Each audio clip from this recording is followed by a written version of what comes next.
Thank you, Madam Deputy Speaker. I declare an interest as Chair of the All-Party Parliamentary Group on Greenland. President Trump's threat to annex Greenland, either the easy way or the hard way, is pushing Europe to the verge of one of the biggest political crises and security crises we've faced in decades. Now his threat to impose punitive tariffs on those opposing his illegal annexation means that the President of our closest ally is using economic and military threats against the UK and other European nations simply for defending sovereignty, self-determination and international law. So on what basis does this government view this particular President as being a trustworthy and reliable ally? Secretary. Well, we have made very clear that threats to Greenland's sovereignty are wrong. Threats on tariffs and on economic pressure are wrong, because allies should stand together and not face the kinds of threats that we have seen. Particularly, that is an issue for the UK, but also particularly Denmark, that has been such a close ally to both the UK and the US as well. We are taking a very robust, hard-headed approach to this, to work through what is in the UK national interest and to get a resolution to this that can protect and defend and strengthen the Arctic security and also UK security more widely, and that is the right thing to do. Colleagues need to shorten their questions. Many members want to get in, and that depends on the length of your questions. Alan Gemmell. Thank you very much, Madam Deputy Speaker. Can I thank the Foreign Secretary for setting out the UK's position on the future of Greenland for the people of Greenland and for the Danes to decide. It's not right that one of our closest and oldest allies threatens us with economic sanctions, and I have two questions for the Foreign Secretary. How will she explain to the US administration our interests and actions at this time and stop the sanctions and resolve the situation? And might she take an interest in the Franco-British fast jet replacement programme and a company called Aralis, so that we don't have to rely on a British solution, building on the excellent question from the member for Newcastle upon Tyne Central and West? Foreign Secretary. Well, I can say we have been very clear to the US and more widely about the importance of countries working together to strengthen security. That is exactly what Denmark has been seeking to do, to strengthen security of Greenland as part of strengthening Arctic security against the Russian threat. And that should be something which is recognised as important, recognised as valuable, where countries come together to do so, because Arctic security is a multilateral issue. It's not a unilateral issue, it's a multilateral issue. It will only be strengthened by countries working together. So this is about our interests on that shared collective security, but also our values in defending sovereignty and territorial integrity. Thank you, Madam Deputy Speaker. The Foreign Secretary, the Prime Minister, NATO, the Danes and others have been commended for responding to this through the usual channels and through the usual means. And that would be fine if we had an occupant of the White House who understood all of that and who respected all of that.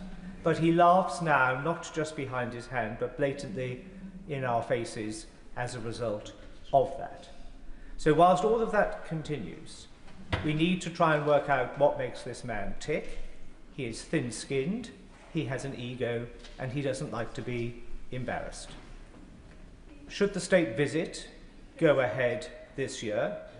Should football teams play in American stadia for the World Cup? These are things which would embarrass the President at home. We now need to fight fire with fire. Well, I think we heard from the Prime Minister the approach that he was taking this morning, and what I would say is that the approach that our Prime Minister has taken, the approach that this government has taken, has already led to very big changes in the United States' initial proposals on tariffs that were, as a result, substantially reduced and changed as a result of that engagement. We've also seen, as a result of the engagement, big changes in the US approach to Ukraine, where considerable work has been done now to secure agreements around security guarantees that have been immensely important. And that is as a result of continued engagement, not just by the Prime Minister, but others more widely. So we're clear about the importance of working in the UK's national interests and pursuing different issues around this in order to make sure that we protect UK businesses, UK prosperity, and also our shared values, including around sovereignty as well. Bill Brickell.